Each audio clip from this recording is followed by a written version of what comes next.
नमस्कार। ये महाभारत कथा पूरी तरह से वेदव्यास महाभारत के ऊपर आधारित है। यदि आप इसका निरंतर श्रवण करते रहना चाहते हैं तो इस चैनल को सब्सक्राइब जरूर कर लें और आगे आने वाले सभी पॉडकास्ट के नोटिफिकेशन के लिए बेल आइकन को भी जरूर से प्रेस कर दें।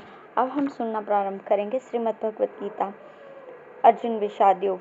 धृतराष्ट्र बोले, संजय, धर्मभूमि कुरुक्षेत्र में एकत्रित युद्ध की इच्छा वाले मेरे और पांडु के पुत्रों ने क्या किया?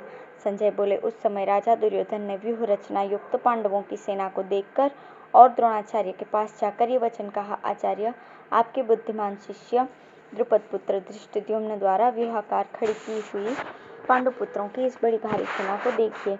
इस सेना में बड़े बड़े धनुषों वाले तथा युद्ध में भीम और अर्जुन के समान सूरवीर सात्यकी और विराट तथा महारथी राजा द्रुपद, धृष्टकेतु और चेकितान तथा बलवान काशीराज, पुरजीत, कुंतीभोज और मनुष्यों में श्रेष्ठ सैव्य पराक्रमी युधामन्यु तथा बलवान उत्तमोजा, सुभद्रा पुत्र अभिमन्यु एवं द्रौपदी के पांचों पुत्र, ये सभी महारथी हैं। ब्राह्मण श्रेष्ठ अपने पक्ष में भी जो प्रधान है उनको आप समझ लीजिए। आपकी जानकारी के लिए मेरी सेना के जो सेनापति हैं उनको बतलाता हूँ। आप द्रोणाचार्य और पितामह भीष्म तथा कर्ण और संग्राम विजयी कृपाचार्य तथा वैसे ही अश्वत्थामा, विकर्ण और सोमदत्त का पुत्र भूरिश्रवा और भी मेरे लिए जीवन की आशा त्याग देने वाले बहुत से सूरवीर अनेक प्रकार के शस्त्रास्त्रों से सुसज्जित और सबके सब युद्ध में चतुर हैं। पितामह भीष्म द्वारा रक्षित हमारी यह सेना सब प्रकार से अजेय है और भीम द्वारा रक्षित इन लोगों की यह सेना जीतने में सुगम है। इसलिए सब मोर्चों पर अपनी अपनी जगह स्थित रहते हुए आप लोग सभी निसंदेह पितामह भीष्म की ही सब ओर से रक्षा करें। कौरवों में वृद्ध बड़े प्रतापी पितामह भीष्म ने उस दुर्योधन के हृदय में हर्ष उत्पन्न करते हुए उच्च स्वर से सिंह की दहाड़ के समान गरज कर शंख बजाया।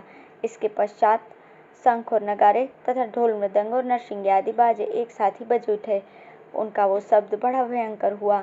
इनके अनंतर सफेद घोड़ों से युक्त उत्तम रथ में बैठे हुए श्री कृष्ण महाराज और अर्जुन ने भी अलौकिक शंख बजाए।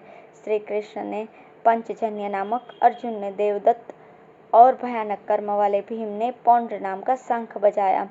कुंती पुत्र राजा युधिष्ठिर ने अनंत विजय नाम का और नकुल और सुदेव ने सुघोष और मणिपुष्पक नाम के शंख बजाए। श्रेष्ठ धनुष वाले काशीराज और महारथी शिखंडी एवं धृष्टद्युम्न तथा राजा विराट और अजय सात्यकी, राजा द्रुपद एवं द्रौपदी के पांचों पुत्र और बड़ी भुजा वाले सुभद्रा पुत्र अभिमन्यु, इन सभी ने राजन अलग अलग शंख बजाए।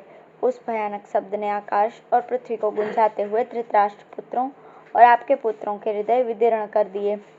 राजन, इसके बाद कपिध्वज अर्जुन ने मोर्चा बांधकर डटे हुए धृतराष्ट्र पुत्रों को देखकर शस्त्र चलाने की तैयारी के समय धनुष उठाकर तब ऋषिकेश श्री कृष्ण से ये वचन कहा, अच्युत, मेरे रथ को दोनों सेनाओं के बीच में खड़ा कीजिए और जब तक कि मैं युद्ध क्षेत्र में डटे हुए युद्ध के अभिलाषी इन विपक्षी योद्धाओं को भली प्रकार देख लूं, इसी युद्ध रूप व्यापार में मुझे किन किन के साथ युद्ध करना योग्य है तब तक उसे खड़ा रखिए। युद्ध में दुर्बुद्धि दुर्योधन का कल्याण चाहने वाले जो राजा लोग इस सेना में आए हैं उन युद्ध करने वालों को मैं देखूंगा। संजय बोले, धृतराष्ट्र, अर्जुन द्वारा इस प्रकार कहे हुए महाराज श्री कृष्ण चंद्र ने दोनों सेनाओं के बीच में भीष्म और द्रोणाचार्य के सामने तथा संपूर्ण राजाओं के सामने उस उत्तम रथ को खड़ा करके इस प्रकार कहा कि पार्थ, युद्ध के लिए जुटे हुए इन कौरवों को देखो। इसके बाद प्रथापुत्र अर्जुन ने उन दोनों ही सेनाओं में स्थित ताऊ, चाचा, दादा परदादा, गुरु, मामा, भाई, पुत्रों, पौत्रों तथा मित्रों को, ससुरों को और सुहृदों को भी देखा। उन उपस्थित संपूर्ण बंधुओं को देखकर वे कुंती पुत्र अर्जुन अत्यंत करुणा से युक्त होकर शोक करते हुए ये वचन बोले।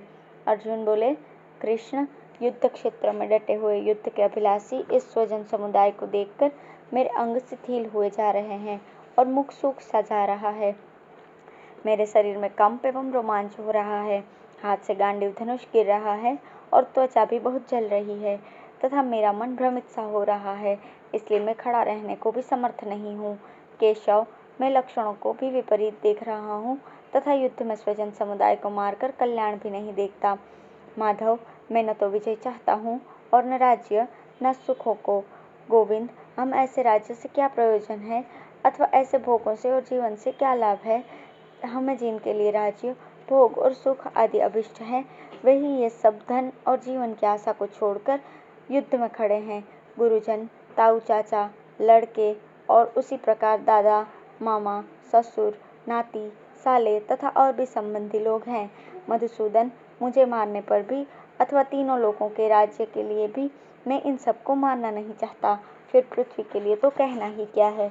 जनार्दन, धृतराष्ट्र के पुत्रों को मारकर हमें क्या प्रसन्नता होगी?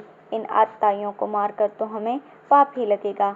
अतएव माधव, अपने ही बांधव धृतराष्ट्र के पुत्रों को मारने के लिए हम योग्य नहीं हैं, क्योंकि अपने ही कुटुंब को मारकर हम कैसे सुखी होंगे। यद्यपि लोभ से भ्रष्टचित्त हुए ये लोग कुल के नाश से उत्पन्न दोष को और मित्रों से विरोध करने में पाप को नहीं देखते, तो भी जनार्दन, कुल के नाश से उत्पन्न दोष को जानने वाले हम लोगों को इस पाप से हटने के लिए क्यों नहीं विचार करना चाहिए। कुल के नाश से सनातन कुल धर्म नष्ट हो जाते हैं। धर्म के नाश हो जाने पर संपूर्ण कुल को पाप भी बहुत दबा लेता है। कृष्ण, पाप के अधिक बढ़ जाने से कुल की स्त्रियां अत्यंत दूषित हो जाती हैं और स्त्रियों के अत्यंत दूषित हो जाने पर वर्ण संकर उत्पन्न होता है। वर्ण संकर कुलघातियों को और कुल को नरक में ले जाने के लिए ही होता है। लुप्त हुई पिंड और जल की क्रिया वाले अर्थात श्राद्ध और तर्पण से वंचित इनके पितर लोग भी अधोगति को प्राप्त होते हैं। इन वर्ण संकर कारक दोषों से कुलघातियों के सनातन कुल धर्म और जाति धर्म नष्ट हो जाते हैं। जनार्दन, जिनका कुल धर्म नष्ट हो गया है, ऐसे मनुष्यों का अनिश्चित काल तक नरक में वास होता है, ऐसा हम सुनते आए हैं। हाँ, हम लोग बुद्धिमान होकर भी महान पाप करने को तैयार हो गए हैं, जो राज्य और सुख के लोभ से अपने स्वजनों को मारने के लिए उद्यत हैं। इससे तो यदि मुझ शस्त्र रहित एवं सामना न करने वाले को शस्त्र हाथ में लिए हुए धृतराष्ट्र के पुत्र रण में मार डाले, तो वो मारना भी मेरे लिए अधिक कल्याणकारक होगा। संजय बोले। रणभूमि में शोक से उद्विग्न मन वाले अर्जुन इस प्रकार कहकर बाण सहित धनुष को त्याग कर रथ के पिछले भाग में बैठ गए। धन्यवाद।